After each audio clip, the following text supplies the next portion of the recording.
স্বাধীনতা।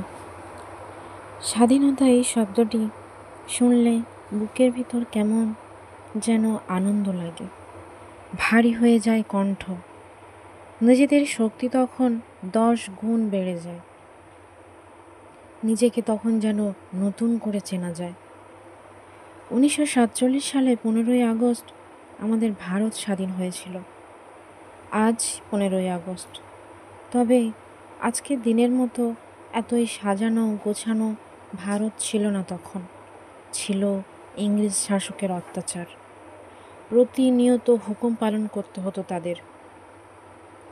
আদেশকে অগ্রাহ্য করা হলে বিনিময়ে পেতে হতো শাস্তি। আজ এই সময় দাঁড়িয়ে সে কথা ভাবলেই হাত পা কেমন ঠান্ডা হয়ে আসে। ইংরেজ শাসকদের থেকে আমাদের দেশকে বাঁচাতে, আমাদের দেশের মানুষকে বাঁচাতে ঝাঁপিয়ে পড়েছিল কত মানুষ। আমরা জানি সে কথা। নিজের কথা, নিজেদের পরিবারের কথা না ভেবে ঝাঁপিয়ে পড়েছিল স্বাধীনতা সংগ্রামী যুদ্ধে। রক্তে লাল হয়ে গিয়েছিল মাটি। তাই আজও অমর হয়ে আছে যে নামগুলো: নেতাজি সুভাষচন্দ্র বসু, ভগৎ সিং, ক্ষুদিরাম, রানী লক্ষ্মীবাই, বাল গঙ্গাধর তিলক, মহাত্মা গান্ধী, জওহরলাল নেহেরু, বিরসা মুন্ডা, আশফাকুল্লাহ খান, বাহাদুর শাহ জাফর, অরবিন্দ ঘোষ, রাসবিহারী, আবুল কালাম আজাদ, বিনয় বাদল দীনেশ, আতাউল্লাহ বুখারী, সূর্য সেন, মাওলানা হোসেন আহমেদ মাদানী, মাওলানা গোলাম হোসেন, হাকিম জামাল খান, মাওলানা মোহাম্মদ আলী, শওকত আলী, মাওলানা হজরত মোহানি, ওবায়দুল্লাহ, তিতুমির, টিপু সুলতান, বীর আশফাকুল্লাহ খান, আরও কত।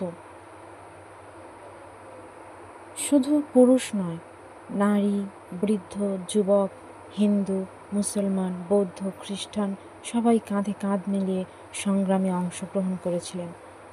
কেউ নিহত হয়েছে, কেউ ফাঁসির দড়িতে, কেউ বা জেলে, কেউ বা গুলির আঘাতে প্রাণ দিয়েছিল। আজ আমরা স্বাধীন দেশের স্বাধীন নাগরিক। সত্যি কি আমরা স্বাধীন? আমরা কি স্বাধীন হতে পেরেছি? একবার ভেবে দেখুন তো। শুধুমাত্র স্বাধীনতা কি এই দিনটার জন্যই? তাহলে কেন এত বিভেদ, এত হানাহানি? ধর্ম নিয়ে যুদ্ধ, জাতি যুদ্ধ, দেশ নিয়ে যুদ্ধ। তাহলে কেন এত ধর্ষণ, আহাজারি, লুটপাট, হত্যা, খুন, হিংসা, অন্যায়, অত্যাচার? কি পেলাম আমরা দেশ স্বাধীন করে? নিজেদের মধ্যে বিভেদ আর যুদ্ধ। কোথায় হারিয়ে গেল শান্তি, ভক্তি, শ্রদ্ধা? ভাবুন ভাবুন, নিজেদেরকে প্রশ্ন করুন, ভারতবাসী, কোথায় লুকিয়ে আছে নিজেদের মনুষ্যত্ব?